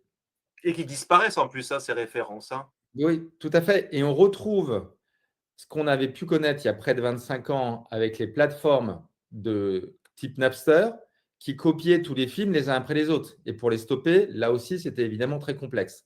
Donc, on a des phénomènes de digitalisation qui ne se faisaient à l'origine que sur des éléments qui étaient virtuels, qui étaient copiables comme les films ou comme la musique, et maintenant qui se font aussi sur du textile parce que on peut fabriquer en 3 jours un produit, ce qui avant prenait plusieurs semaines, voire plusieurs mois. Dans ces phénomènes d'accélération, les dudes, en fin de compte, sont l'échelle premium de cette démarche parce que là aussi, la fabrication est possible pour 2 raisons. La première raison, c'est que les marques de luxe, en partie, ont industrialisé leur fabrication. Quand une marque fait 10 milliards d'euros de chiffre d'affaires, c'est qu'elle a nécessairement des processus industriels pour pouvoir fabriquer ses produits, sur certains de ses produits, évidemment. De l'autre côté, la Chine, qui sait de mieux en mieux copier nos produits, savait faire du bas de gamme, c'est évidemment le cas de Chine, mais a appris toutes ces années à faire du très haut de gamme. Et c'est ce que Chine fait sur du très bas de gamme qu'on peut voir chez le dudes sur du premium. Et on a les mêmes méthodes de digitalisation, on a les mêmes méthodes de fabrication, où certes, c'est moins bien, parce que tout le monde sait qu'un t-shirt Shein, ça reste quand même évidemment moins bien que tous les t-shirts qui peuvent être fabriqués en France ou ailleurs, mais la différentielle de prix permet aux consommateurs de se dire c'est quand même 3, 4, 5, 10, 30 fois moins cher, donc évidemment, je vais acheter ces œufs parce que c'est mieux. Donc, ce phénomène derrière qu'on peut avoir chez Shein, et en fin de compte, est le même phénomène industriel qu'on peut avoir chez Dudes. Désormais, la question, elle est aussi dans cette capacité de communication, où avant, pour acheter des contrefaçons ou des copies à peu près similaires, c'était complexe. On les voyait dans certains pays. Je me souviens par exemple, beaucoup en Italie, dans les lieux touristiques, on voyait des personnes, en fait, souvent des migrants qui étaient exploités pour vendre ces produits. Là aussi, avec la digitalisation et la communication, désormais, ces sites, et en grande partie grâce à TikTok et les réseaux sociaux, ces sites sont justement une audience de dingue parce qu'on arrive facilement à les trouver. Donc, c'est les mêmes phénomènes, liés à chaque fois l'industrialisation du textile, liés à la premiumisation d'un côté ou au prix qui est tiré vers le bas. Et donc, on a à peu près les mêmes personnes en fait, qui font l'un et l'autre. Alors, ma deuxième question, c'est on a vu il y a une quinzaine de jours une invasion de films de pseudo-sous-traitants chinois, clairement, poussés par l'algorithme TikTok, qui attaquaient là où ça fait mal. C'est-à-dire que la question de la valeur et de la valeur perçue, puisque au-delà du fait qu'ils proposaient leur service, on voyait clairement la déconstruction d'un sac qui valait coût à environ 1400 €, un grand sac iconique, et vendu 30 000 €. Est-ce que vous croyez que ces films ont un impact aujourd'hui ou finalement les choses passent? Alors, ces films m'ont doublement choqué. Le premier, c'est de me dire, quand j'ai vu chacun de ces films, les chiens sont lâchés. Dans ce sens, je ne peux pas croire qu'un pays comme la Chine, avec son mode de fonctionnement dictatorial, puisse laisser ces vidéos sortir. Donc, c'est forcément un mouvement politique qui se fait, et c'est donc des actions pour évidemment aller dans la guerre commerciale et de communication qui peut exister vis-à-vis des États-Unis et plus largement vis-à-vis du modèle occidental. Le deuxième, c'était surtout dans les réactions des Français que j'ai pu étudier suite à ces vidéos, où là, on avait un mouvement qui me faisait beaucoup penser à celui des Gilets jaunes, de les élites mouvantes. Là, en fait, enfin, on va bien s'en tirer et je vais en profiter comme jamais à en acheter plus que jamais. Et c'est des phénomènes de surconsommation qui permettent à ces personnes de se dire, bah, je perds tout sens commun, c'est-à-dire, est-ce que j'ai en soi besoin de ces produits? Pas forcément. Je sais en plus que c'est un faux, donc il ne pourra pas se revendre. Donc, est-ce qu'il y a une valeur en fait dans ce que j'achète? Pas du tout. Mais je vais en profiter à la fois pour montrer ma frustration vis-à-vis de certaines élites et de l'autre côté pour surconsommer parce que ça a l'air d'être le seul plaisir qu'il me reste pour justement avoir une existence qui me donne du sens. Et donc, on voit vraiment à travers ces vidéos, à la fois dans une vision très macro, l'affrontement qu'on peut avoir entre les continents, et de l'autre côté, la complexité dans désormais notre population d'unir tout le monde dans un même sens, dans un sens politique, de durabilité, de respect de la valeur, de sens commun, avec au contraire des vraies frustrations, des vraies envies de pouvoir vivre à travers juste ces données matérielles qui en ont en plus aucun sens. Donc j'ai été choqué en me disant, là, si le but désormais du pouvoir est de diviser pour mieux régner, on est au maximum de ce qu'on peut connaître, à la fois au niveau des gouvernements et au niveau aussi de la population. Et ça ramène la vraie question qui est comment est-ce qu'on retrouve un sens commun pour à la fois mieux consommer, pour mieux vivre, pour créer une véritable durabilité, évidemment, pour protéger la planète et se protéger nous-mêmes. Alors, ça m'amène à la question qui est la question clé de ce webinaire. Comment riposter? Y a-t-il une réponse, je pense, au-delà du légal par rapport à ce phénomène de dupe? Vous défendez au quotidien les marques, les maisons, les industriels français. Pour vous, est-ce qu'il y a des solutions? Il y a évidemment des solutions sur la compréhension de pourquoi on en est arrivé jusque-là. La compréhension de pourquoi pendant des années, on a soit tiré les prix vers le bas, soit tout amené vers l'image. Parce que le marché, en fin de compte, le demandait. C'est-à-dire les gens, en effet, cherchaient des marques pour se catégoriser. Donc, parce que j'achète telle marque, j'ai tel statut, et parce que j'ai tel statut, j'existe. Et le deuxième, c'est parce que je consomme, parce que je peux en avoir le plus possible. Là aussi, je retrouve un sens à mon existence. Ces deux phénomènes sont très classiques et sont très humains. On a toujours connu ça, quelles que soient les décennies, quels que soient même quasiment les siècles. Si on reprend tout le phénomène du bon marché qui a existé il y a des années et des années, on retrouvait dans le bon marché, ne serait-ce que dans son nom, toute l'existence qui pouvait exister, tout le besoin justement d'existence qui pouvait exister dans la capacité à avoir beaucoup de quantité. Et c'était d'ailleurs assez drôle de voir comment le bon marché, au fur et à mesure des années, s'est plutôt transformé dans un temple de luxe et au contraire de qualité et de marque. Donc le but désormais est de se dire, essayons d'avoir un autre écosystème, essayons d'avoir une autre vision qui serait plus vraie. C'est-à-dire, pourquoi est-ce que j'achète un pull? Par exemple, je vais prendre ce pull, c'est un pull Royal Mail, c'est un pull qui est garanti à vie. Donc j'espère avec ce pull, non seulement qu'il va me tenir longtemps chaud, mais peut-être potentiellement je pourrais le donner à mon fils pour les prochaines générations. Et si on arrive à retrouver désormais la valeur des choses, si on arrive à retrouver la valeur de la communication, si on arrive à retrouver la valeur de la qualité des échanges qu'on peut avoir ensemble, alors cette volonté d'en avoir toujours plus de vêtements dans son armoire n'a plus de sens et la volonté d'avoir nécessairement que de l'image n'a plus de sens non plus. Donc le retour à la vérité de la valeur des choses, à la vérité de l'usabilité des choses est une véritable solution pour éviter ces deux extrêmes. Il faut désormais comprendre comment est-ce qu'on va accompagner les personnes à éviter d'aller dans ces deux extrêmes pour revenir désormais sur cette vérité et comment, à la fois par des normes, à la fois par des contraintes et notre communication de la part des marques, on va revenir sur ce point central.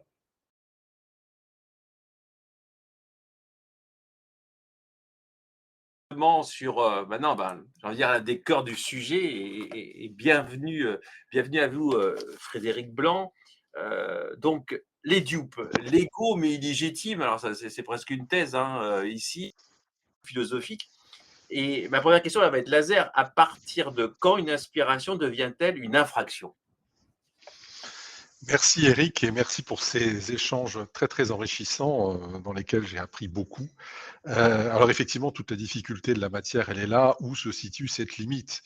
Je voudrais commencer par rappeler que la question du droit des dupes, enfin des dupes, pardon, du droit, touche la propriété intellectuelle, que ce soit notamment le droit d'auteur, les marques, les dessins et modèles, et aussi la concurrence déloyale, qui, elle, vise à protéger les opérateurs économiques contre des copies de leur création non protégées, à la différence des droits d'auteur, du droit des dessins et modèles et du droit des marques. Alors, ce qu'il faut savoir, c'est que les différents régimes de la propriété intellectuelle prévoient des critères qui déterminent à partir de quand on peut considérer qu'un produit est une copie, une imitation. En marque, on parle de l'imitation qui est définie elle-même par un ensemble de similitudes, qu'elles soient visuelles, phonétiques, conceptuelles. Le droit des dessins des modèles, lui, c'est la nouveauté. On ne doit pas, la création doit être nouvelle, elle doit se distinguer des créations antérieures, quelle que soit l'époque, quel que soit le territoire. Le droit d'auteur nous enseigne que la création, elle doit porter l'empreinte de la personnalité de son auteur pour être protégée. Et enfin, comme je vous l'ai dit, la concurrence déloyale qui protège, elle, les reproductions de produits ou des caractéristiques de produits qui ne sont pas protégées justement par un droit de propriété intellectuelle, et le parasitisme qui vise à sanctionner, lui, le profit indûment tiré de la reproduction de l'image et du savoir-faire d'une entreprise. Voilà. Et toute la difficulté ici, c'est que bien entendu que si les critères existent, ils sont très beaux sur le papier, eh bien leur appréciation, elle est très subjective, elle va dépendre de l'appréciation majoritairement souveraine du juge du fond, elle va dépendre des pratiques locales, des pratiques territoriales et des législations applicables. Alors, en tant que professionnel, je dirais que l'intérêt évident et premier de l'entreprise pour protéger contre le dupe, c'est de protéger ses créations au travers de droits des dessins et modèles. Je pense à l'industrie de la maroquinerie, aux vêtements, etc.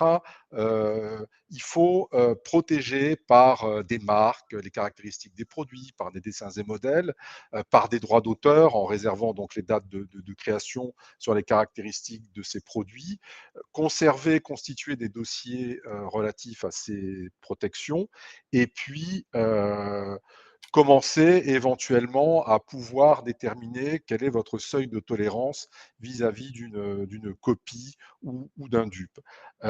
Il faut savoir aussi que parmi ces produits, certaines caractéristiques sont difficilement protégeables. Pourquoi? Parce que la forme d'un sac, elle peut être considérée comme banale, usuelle. Finalement, c'est un contenant avec des anses pour le tenir.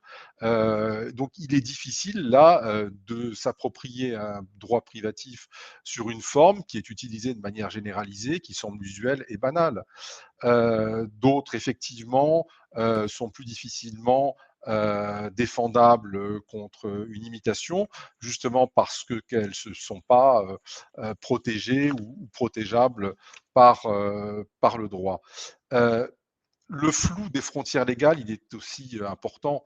Il est clair, je vous l'ai dit, sur le papier, on a des critères très, très stricts de détermination d'une imitation, mais leur application, elle est très subjective, elle dépend de l'appréciation du tribunal, et ce flou, il rend très difficile, je dirais, l'anticipation et la prévention des risques.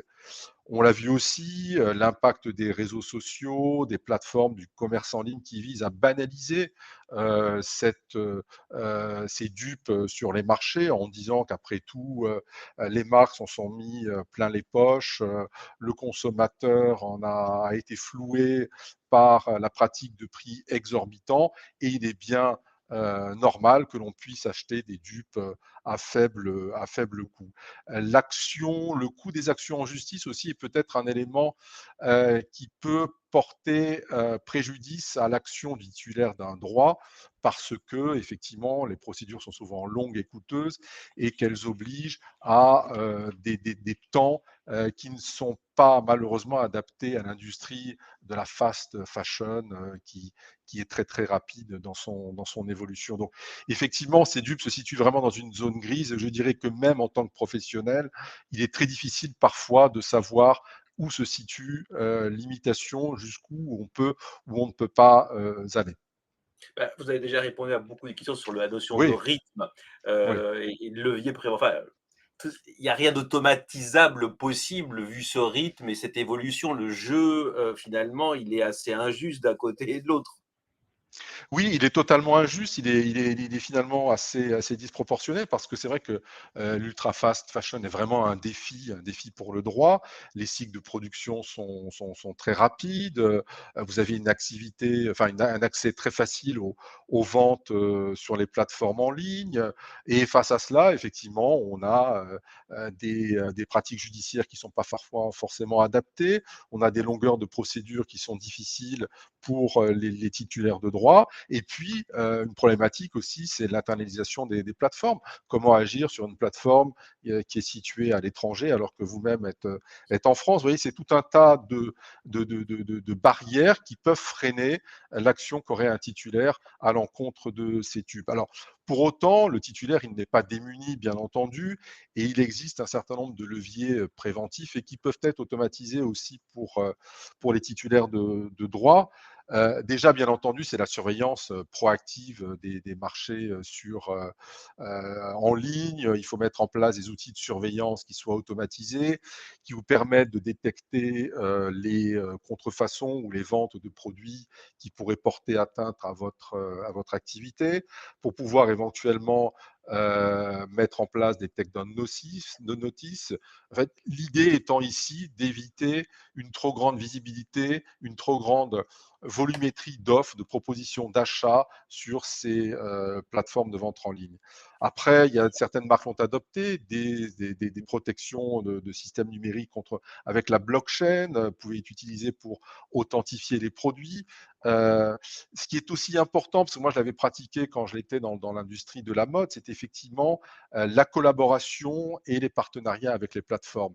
Ça s'est fait beaucoup, ce qu'on appelait avec ces Memorandum of Understanding, avec des plateformes ou de vente de produits d'occasion, voire même peut-être maintenant de produits plus officiels, pour responsabiliser en fait les titulaires, enfin les propriétaires de ces plateformes en ligne et faire effectivement qu'ils puissent se débarrasser de toutes ces dupes qui les polluent. N'oublions pas aussi les problématiques relatives aux saisies de produits en douane. N'hésitez pas à mettre en place des surveillances de vos marques, de vos produits en douane qui vont permettre à l'importation en France de les bloquer et de vous alerter pour pouvoir éventuellement agir. Quelque chose aussi, moi, qui m'a aussi effectivement intéressé, c'est l'éducation, la sensibilisation du consommateur. Aujourd'hui, le consommateur, il est totalement désinhibé dans l'acte d'achat. Aujourd'hui, on n'est plus du tout honteux à l'idée d'acheter une contrefaçon, alors qu'il y a quelques années, c'était encore quelque chose qui faisait sur les marchés. C'est le Voilà, on n'osait phénomène pas nouveau, trop. Voilà, ça donnait une mauvaise image. Aujourd'hui, ben voilà, on achète facilement un dupe de Louboutin, de Vuitton, et puis on s'en Un nouveau vante sur les snobisme, régions. un nouveau Voilà, snobisme. mais complètement, complètement. Il y a cette voilà, l'achat et de contrefaçon, enfin de dupes est totalement désinhibé, et ce qui pose vraiment un problème à terme dans l'image, puisque les gens n'ont plus cette barrière honteuse qui pouvait les freiner aujourd'hui, enfin hier dans l'acte d'achat. Bah, j'aurais une question à vous poser, une question, parce qu'on pourra parler des heures sur ce sujet. Merci de votre précision ici. C'est la responsabilité des médias ici. Oui, Moi, je suis tombé sur, alors, beaucoup plus sur les médias américains, où typiquement, pour ne pas citer que ce soit un Teen Vogue ou un Variety, vous avez le champion, Marc-Antoine, vous le connaissez bien, c'est Baccarat Rouge. Je me rappelle l'article de Teen Vogue, 14 dupes de Baccarat Rouge référencés, entre guillemets, par la rédaction, et à l'intérieur de l'article, vous aviez une critique et bien sûr un lien d'affiliation pour l'acheter. Pareil pour Variety, avec des lunettes qui étaient présentes dans White Lotus de la marque Jacquemus. Il y a une responsabilité des médias ici ou on est dans une zone grise aussi? Alors, on est un peu dans une zone grise aussi aujourd'hui parce que c'est vrai que le média, je dirais traditionnel, hein, le média de mode, et cetera, peut sensibiliser le consommateur à la lutte contre le phénomène des dupes, mais peut aussi participer à son développement. Malheureusement, on l'a vu, puisque moi j'ai cru comprendre, je suis pas spécialiste, mais les algorithmes, il me semble, de Pousse, plateformes comme bien TikTok, sûr. et cetera, poussent de plus en plus. Et j'en ai fait moi hier la mère expérience quand je préparais un peu mon intervention, d'aller sur Instagram ou sur TikTok et puis de taper le mot-clé dupe. Et puis aujourd'hui, je vois que j'ai plein de propositions en la matière. Voilà, je ne sais plus qu'en faire. Donc, il y a une responsabilité évidente du média dans la diffusion de ces dupes. Alors, euh, encore une fois, certains le font de manière plus informative que promotionnelle, mais encore une fois, c'est toute une histoire d'équilibre, de balance. Euh, En fait, c'est vrai qu'il y a une responsabilité des hébergeurs juridiques, elle est ancienne, elle date d'une directive e-commerce, je crois, des années 2000. Aujourd'hui, on a quand même un règlement sur les services numériques qui nous disent qu'en fait, que les responsables des hébergeurs ne sont pas responsables des contenus publiés par les utilisateurs tant qu'ils n'ont pas connaissance du caractère illégal de ces contenus. Donc ça repose sur un principe de neutralité.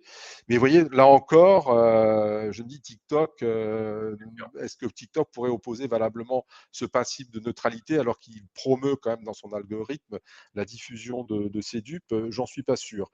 Euh, je voudrais faire aussi, moi, un parallèle avec ce qu'on a connu en matière de contrefaçon, ce qu'on appelait brick and mortar, c'est-à-dire la contrefaçon en dur à l'époque où elle existait dans les marchés, notamment asiatiques, où vous aviez un marché de la contrefaçon qui regroupait plusieurs vendeurs. Eh bien, on a pu faire sanctionner par des landlords, des actions un petit peu générales contre le titulaire du marché, lui ordonner la fermeture parce que c'était un fournisseur des outils de la contrefaçon. Donc je me demande dans quelle mesure ceci ne pourrait pas être utilisé pour mettre en place une forme de responsabilité de ces hébergeurs, de ces diffuseurs de dupes qui pourraient être sanctionnés de la sorte puisqu'ils contribuent à diffuser, à promouvoir des produits qui sont illégaux, qui sont ni plus ni moins que des copies de produits authentiques. Frédéric, merci. Du coup, enfin, la transition est faite et j'ai le plaisir de recevoir Dao Nguyen de SNCA by Dao. En effet, c'est surtout Yann Rivoalan qui mettait en avant cet effet gilet jaune, assez intéressant sociologiquement, de ces films qui ont envahi, choqué, j'ai envie de dire, TikTok la semaine dernière. On sait très bien qu'il y avait une volonté géopolitique derrière la chose. Mais ce que je voudrais proposer, c'est une lecture un petit peu différente, hein, et je vais vous emmener et vous inviter à réfléchir par le prisme de la psyché des consommateurs en Chine. Et on va voir que je vais jeter un pavé dans la mare parce qu'on a parlé jusqu'à présent des dupes de manière générale, on a évoqué un petit peu les pink tea. Je vais un peu redéfinir cela tel que les consommateurs tels que les consommateurs chinois les conçoivent. Et on va voir qu'il y a 3 catégories de dupes tels qu'on les nomme, mais qui sont nommés par des mots spécifiques. Et on va voir qu'en comprenant ça, les réponses que les marques peuvent apporter s'organisent un peu différemment. Donc d'abord, par rapport à ce qui s'est joué la semaine dernière sur ces vidéos, on a eu 3 types de réactions en Chine, hein, et ça a été aussi, il y a eu une forme de viralité. La première lecture très premier degré qu'on a évoquée déjà, c'est une forme de révolte et vis-à-vis des marques de luxe, hein, puisque en pensant que ces marques de luxe, en fait, localisaient la production en Chine à moindre coût et heu, se rémunérer avec des marges très importantes, il y a la perte de ce contrat de confiance, comme Anne-Laure l'a dit. Et donc la première réaction, très premier degré, c'est en fait, les marques de luxe sont abusives. Donc pourquoi ne pas aller sur les dupes? Mais en fait, ça, c'est la réaction premier degré et qui a été plus, en fait, vue en Occident qu'en Chine. En Chine, ce qu'on a vu, c'est, en miroir, en fait, une lecture qui reflète aujourd'hui, la situation géopolitique et les tensions géopolitiques entre les États-Unis et la Chine. À savoir que les Chinois ont dit: «Avant, les Chinois allaient à l'étranger pour acheter du luxe. Maintenant, les Américains vont en Chine pour acheter des dupes». Ironie de la situation. Mais ce qu'on observe et ce que les consos chinois font valoir derrière, c'est qu'en fait, les usines chinoises sont aujourd'hui capables de produire des produits de qualité et petit à petit sont montées en puissance et sont aujourd'hui capables de proposer de des produits de luxe. Puisqu'elles savent copier des marques de luxe, demain, elles seront capables de produire des produits de luxe. Donc ça, c'était une lecture plus, on va dire, patriotique ou géopolitique. Mais la troisième lecture ou la troisième perspective qui nous intéresse, c'est celle de ces consommateurs qui sont avisés et qui disent: «Attendez, les contrefaçons en Chine, on les connaît, c'est un sujet qui ne date pas de la semaine dernière, ça fait longtemps, j'ai grandi avec et pour cause, la Chine c'était les usines du monde». Donc dans les années 80, et vous avez fait référence, Frédéric, à ces marchés à Hong Kong, physiques, où il y avait des contrefaçons. En fait, qu'est-ce qui s'est joué? C'est que les usines produisaient, apprenaient à copier, apprenaient à produire et quand, dans une société où les marqueurs sociaux étaient importants, parce que c'était les premières générations nées dans les années 80 à avoir accès au luxe, mais qui ne pouvaient pas toujours se le payer, elles allaient s'acheter des contrefaçons. Et à l'époque, heu, c'était un marqueur social important. Aujourd'hui, 2025, on est dans une posture différente et ces consommateurs disent, heu, aujourd'hui, ce qu'on voit, c'est que le made in China n'est pas nécessairement synonyme de mauvaise qualité et le made in Italy ou made in France n'est pas nécessairement un gage de qualité. Donc les consommateurs entre eux, en fait, ils disent: «Nous, on veut acheter par rapport au produit, par rapport aux qualités du produit, par rapport à l'identité de la marque». Et ce que, Marc-Antoine Barrois a dit, en fait, résonne avec cette nouvelle génération de consommateurs qui sont très sensibles, en fait, à la valeur de la création première. Mais on est dans une posture où, contrairement aux générations 80 et 90 qui ont vu leur pouvoir d'achat augmenter de manière significative, les générations post-2000-2005, aujourd'hui, elles doivent arbitrer. Post-Covid en Chine, on a des taux de chômage des jeunes autour de 20. On a aussi des jeunes qui, parce que, enfant unique, argent de poche, des parents, des grands-parents des 2 côtés, peuvent se permettre de consommer un peu plus que les jeunes Z, heu, dans les pays occidentaux, heu, réfléchissent en fait la valeur perçue différemment. Donc ce que je dis, c'est que ce qui s'est joué, la semaine dernière avec, ce déballage, d'usines, je dirais qu'en Chine, la plupart savent que ces usines ne sont pas les usines qui produisent pour les marques de luxe. Donc elles sont pas rentrées dans le débat de, heu heu, les marques de luxe nous mentent. Elles sont plus aujourd'hui le discours qui est important, en Chine, c'est de se dire que on est dans des schémas de consommation, dans des drivers qui sont différents et en Chine, le périmètre, en fait, des dupes est très spécifique et donc on peut passer sur la slide, suivante et je voudrais juste, en fait, que vous oubliez un temps tout ce que vous avez entendu sur les dupes et ce que vous avez pensé pour repartir du terrain, hein. C'est vraiment l'idée de, si on veut être consumer centrique et apporter une réponse des marques auprès des consommateurs, il faut savoir comment ils réfléchissent. Or, en Chine, il y a 3 manières de désigner les dupes. La première, c'est Jia Huo. Jia, c'est faux, Huo, c'est bien. Donc, les contrefaçons. Et ça existe depuis les années 80. Vous avez ici, bon, un sac Hermès et on va avoir autour de Jia Huo, autour de ces contrefaçons, des A Huo, donc des contrefaçons niveau A, donc de bon niveau. Donc peut-être que vous allez payer 3 000 yuan, 300 €, un fake Hermès qui est de bonne qualité, Mais on est toujours dans l'idée que le consommateur le réalise ou pas, il y a tromperie, hein. Il y a vol de la propriété intellectuelle et de la création. Donc ça, c'est la première catégorie de dupes dont, il est évident que les marques, heu, doivent, s'en alarmer et le combattre. Deuxième catégorie de dupes, pink tea, qu'on on fait souvent un raccourci en disant dupe premium. Et dans notre première conversation, avec Eric, je reste j'ai dit: «Attention, en fait, c'est pas exactement ça. Pink tea, littéralement, pink, c'est égal, tea, c'est remplacement». Et donc je vous ai mis un autre visuel où on voit COS et de RAW. Et en fait, la logique de pink tea et contrairement à ce qu'on pense en Occident, il y a pas forcément une logique de copie et de tromperie. Et un des postes ici, c'est que, COS est considéré comme, heu, une bonne alternative en valeur perçue à un sac de The Raw. Et COS ne se construit pas en disant: «On est une marque de dupe, on va vous offrir des produits». Alors Zara, c'est peut-être un peu différent, mais COS, je pense pas que ce soit vraiment le cas. Et en fait, la spécificité en Chine, c'est que toutes les marques peuvent être les dupes d'une autre. Parce qu'on a ces espèces de pyramides, littéralement pyramide du mépris, où ils vont classifier les marques, heu, c'est un classement subjectif, hein, mais en fait, chaque marque peut être une alternative à une autre, un remplacement équivalent à une autre à moindre coût, d'où le raccourci dupe premium. Mais il faut faire attention, ces marques sont des marques souvent légitimes. Et par exemple, en parfum, on va avoir des posts qui disent: «Pour ce parfum de Creed, vous pouvez prendre en pink tea Nishan». Nishan, c'est une marque de niche turque, qui a une boutique, rue du Faubourg Saint-Honoré, qui ne se construit pas en s'affichant comme une marque de dupe.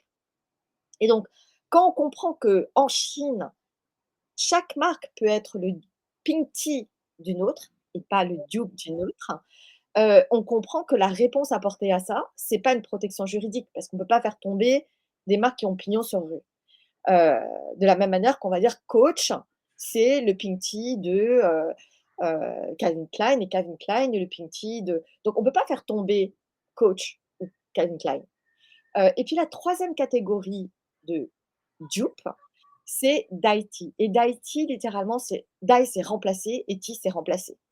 Et la logique derrière Dai tea, c'est: je vais choisir une alternative qui me convient mieux.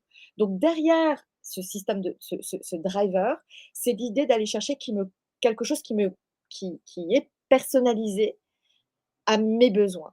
Et donc dans ces cas-là, le prix plus bas n'est pas forcément une obligation. On peut avoir quelqu'un qui consomme une marque à cher et qui va dire: «Mon Dai tea, c'est la mer», qui est une crème plus chère qu'Helena. Et donc, derrière cette idée de remplacement, d'alternative, il y a aujourd'hui, une individuation en cours dans la société chinoise qui est de plus en plus forte. Donc, là encore, la réponse en fait, des marques par rapport à Daikin, qui est un phénomène qui est réel, ce n'est pas, en fait une attaque en contrefaçon.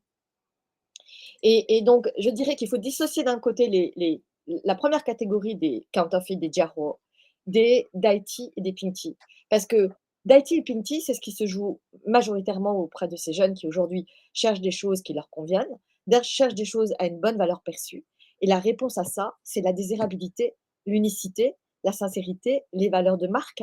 Donc il y a tout un outil que j'ai mis en place pour en fait, comprendre comment chaque marque, heu, a la capacité de raisonner émotionnellement, parce que c'est ça la vraie protection aujourd'hui.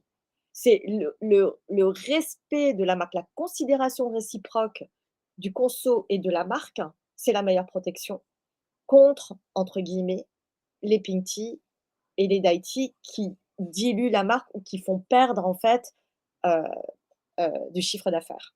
Donc on peut passer sur la slide d'après, hem, non, juste là, où en fait la réponse aux dupes en Chine, j'ai intitulé «Défensif ou offensif?». Défensif, on est dans la première catégorie, on se protège, avec les dessins, avec les brevets, avec, les plateformes. Aujourd'hui, la loi a changé en Chine. Il y a 10 ans, 75 des biens vendus sur Taobao étaient des fakes.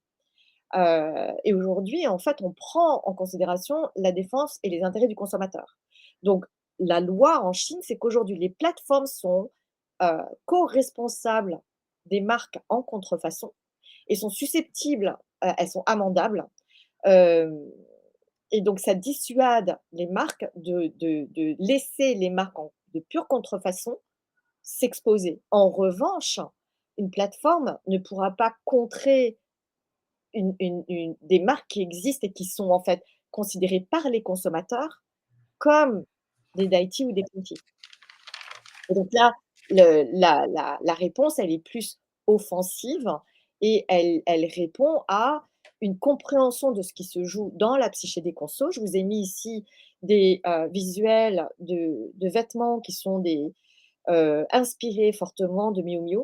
Et même si aujourd'hui, sur les plateformes chinoises, on trouve plein de vêtements qui sont inspirés de Miu Miu, la marque Miu Miu reste éminemment désirable. Pourquoi? Parce que dans la psyché, dans l'imaginaire collectif, Miu Miu, en fait, est aligné complètement avec ce qui se joue dans la construction identitaire féminine. Vous savez que les femmes sont en plein empowerment et il y a une impertinence, il y a une forme de versatilité dans les vêtements de Miu Miu qui résonne complètement avec ce que les jeunes femmes d'aujourd'hui veulent être. Et donc, celles qui peuvent s'acheter Miu Miu le font, ou elles économisent pour acheter Miu Miu, ou elles économisent pour avoir un accessoire Miu Miu. Et même s'il y a des copies, la marque Miu Miu reste très forte et très désirable. Et pour moi, c'est la meilleure protection dans le contexte. Et vu la volumétrie de ce qui se joue en Chine, je pense que bien comprendre ce qui se joue dans cette histoire de je veux quelque chose qui me corresponde à moi, je veux une alternative en valeur perçue et je veux qu'on m'explique, Charlotte Tilbury, je veux qu'on m'explique pourquoi les prix sont élevés, ça participe à se protéger de ce qu'on appelle communément dupe. Voilà. Un grand merci, Dao. Un chiffre qui m'est revenu, là, 33% selon Business of Fashion des conversations autour de Miu Miu, tout autour des dupes ou du DIY. Fais ton Miu Miu ici. Avant de prendre un petit peu le mot de la fin de passer l'interview Jaguar, simplement, je vous donne un rendez-vous très vite. Vous savez que finalement, la ligne éditoriale du Journal du Luxe, c'est défendre, combattre, réfléchir sur la résilience du luxe. Je vous donne rendez-vous le 13 mai, donc très bientôt, avec nos amis d'Equimetrics sur un grand webinar sur la performance et leadership, la data, une alliée indispensable en temps incertain, le 13 mai. Je vous donne rendez-vous à toutes et à tous. Je vais terminer par une question, une première. Alors, et merci aux communautés du Journal du Luxe, vous avez posé énormément de questions et le débat était, et je souligne Olivia Dordain qui nous fait de formidables chroniques sur le Journal du Luxe, qui a fait un petit peu le community manager, mais aussi Anne-Laure aussi, via vos réponses. Une petite question, Anne-Laure, très concrètement. Vous avez de nombreux clients dans le luxe chez Frog. La thématique dupe, c'est une thématique où vous êtes sollicité par vos clients. Il y a un vrai besoin de conseils ici, pragmatique. Alors, jamais en direct, et c'est très intéressant. C'est-à-dire que finalement, c'est encore un sujet, et je le disais, en disant il faut vraiment s'en emparer en tant que tel, presque en stand-alone. C'est un sujet qui apparaît sur énormément de missions. Quand on va travailler sur des sujets de fidélisation de clientèle, quand on va travailler sur du réenchantement d'expérience, quand on va travailler sur des modèles opérationnels ou une façon de travailler la chaîne de valeur d'un produit, en filigrane, très, très, très souvent, on a ce questionnement avec nos clients et les sujets dupes qui apparaissent en disant voilà comment telle activation, tel sujet, telle innovation va en plus, par effet de bord positif, nous permettre de travailler et de lutter contre les dupes.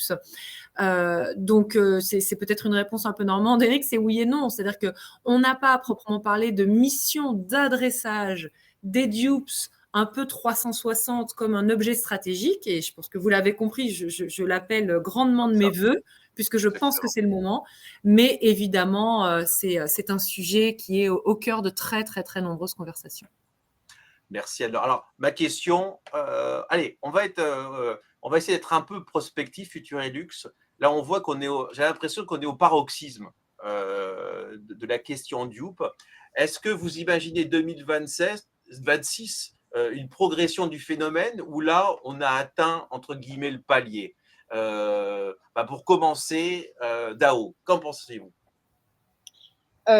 Pour en fait l'année prochaine ou pour ce qui va se passer sur les dupes, je pense que vraiment il faut revenir à ce qui se joue sur le terrain. On dit tout le temps que les marques doivent être consumer-centriques, que les marques doivent être créatives et uniques.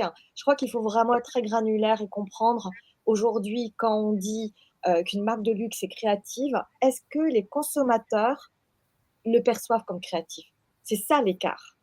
C'est ça qu'il faut vraiment aller comprendre.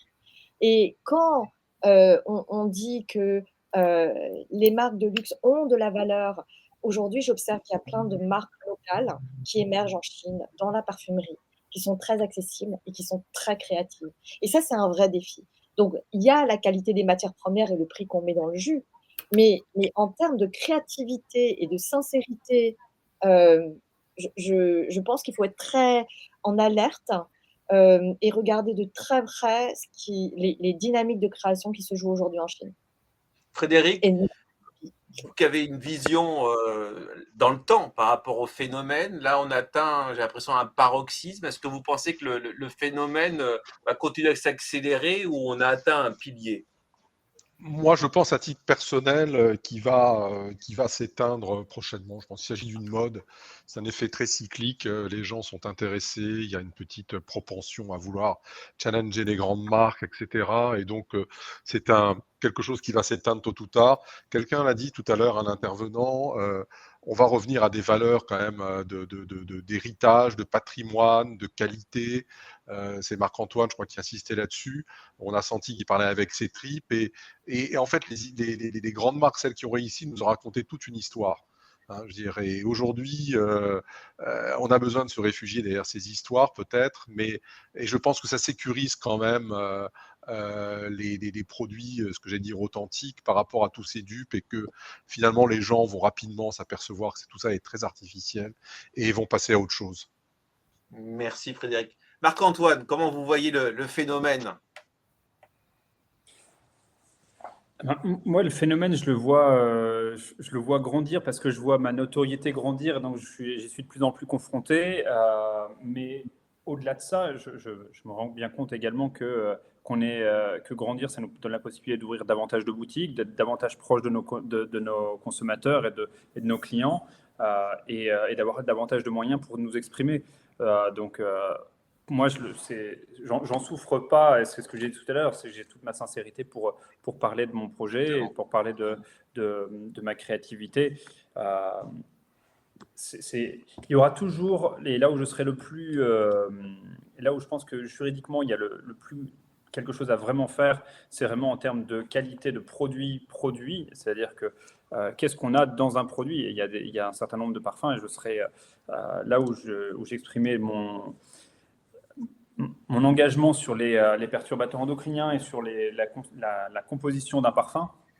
Je serais extrêmement triste de découvrir que des gens sont blessés, sont contaminés par un produit qui porte un nom qui ressemble au mien et qui n'a pas été fait selon les règles de l'art qui mettrait leur santé à risque. Donc là, je pense qu'il y a vraiment une vraie chose à faire juridiquement, sur s'assurer que les produits qui rentrent en France, que ce soit du parfum, mais aussi, on n'a pas parlé, mais que ce soit du médicament, que ce soit tout le reste, il y a vraiment une vraie... respecter la loi européenne, c'est déjà un must. Merci pour votre sincérité. Attention à l'effet Dumber du client et de certains clients. On n'est jamais à l'abri du manque d'intelligence. Pour terminer, le mot de la fin, je sais qu'il est optimiste avec vous, Anne-Laure. En plus, on va se retrouver au mois de juillet sur un sujet qui est complètement différent, même s'il peut avoir des connexions, mais beaucoup plus optimiste, qui est les high net worth, qui est un sujet qui vous tient à cœur, qui est fondamental chez Frog. Comment vous voyez du coup ce phénomène, l'évolution de ce phénomène pour dans un an, on va dire? Alors, je ne sais pas si on a atteint encore un paroxysme. C'est quand même difficile de regarder dans la boule de cristal. Ma conviction, c'est que ça reste un phénomène cyclique, bien évidemment, et que la vague des dupes, d'une façon ou d'une autre, passera ou se ralentira. Mais néanmoins, au-delà de ça, ce que je trouve intéressant, c'est de regarder finalement, les dupes, c'est quoi? C'est une réponse de type parasite à un gisement de valeur très important qui existe dans le luxe. Et ce gisement de valeur, on travaille tous dans cet univers et on a tous envie de le porter, de le construire, de faire en sorte qu'il se développe de manière protéiforme pour les gens qui jouent le jeu, qui respectent les règles du jeu économiques, de la créativité, du respect de la propriété intellectuelle, du cadre de la loi et de la valeur qui est délivrée à chacun. Mais on sait bien que quand il y a un gisement de valeur, il y aura de nouveaux phénomènes de parasitisme. Donc moi, ce qui m'intéresse davantage face à ce sujet, finalement, c'est pas tant de savoir où on en est de son cycle d'évolution, mais c'est plutôt de savoir quelle réponse on lui apporte. Et donc, vous avez bien compris, hein, pour moi, l'activation, c'est d'abord repenser la valeur perçue, savoir comment ajuster sa communication quand on est une marque, et ensuite avoir donc une communication très volontariste qui passe par de la pédagogie client, soit par un très beau storytelling quand c'est une marque d'un jeune entrepreneur comme vous, ou quand c'est une maison historique par toute la force, la puissance de son héritage et de sa créativité. Un grand merci Anne-Laure, un grand merci à Capgemini d'avoir pu permettre d'avoir ce grand webinaire éminemment stratégique, parce que là on touche à la résilience du luxe, on est vraiment sur notre cœur, notre contrat de lecture au Journal du Luxe en tout cas. Une dernière prise de parole, la marque Jaguar, qu'on apprécie beaucoup, qui a beaucoup été chahutée avec beaucoup d'échanges. Pourquoi Jaguar? Parce que le mantra de marque, c'est copy nothing. Donc j'ai trouvé que quand on a au cœur de sa plateforme de marque le copy nothing, du coup, on est dans l'anti-dupe par essence. Et c'est vrai que la révélation de la nouvelle Jaguar il y a quelques semaines à Paris, c'est vraiment un manifeste du copy nothing.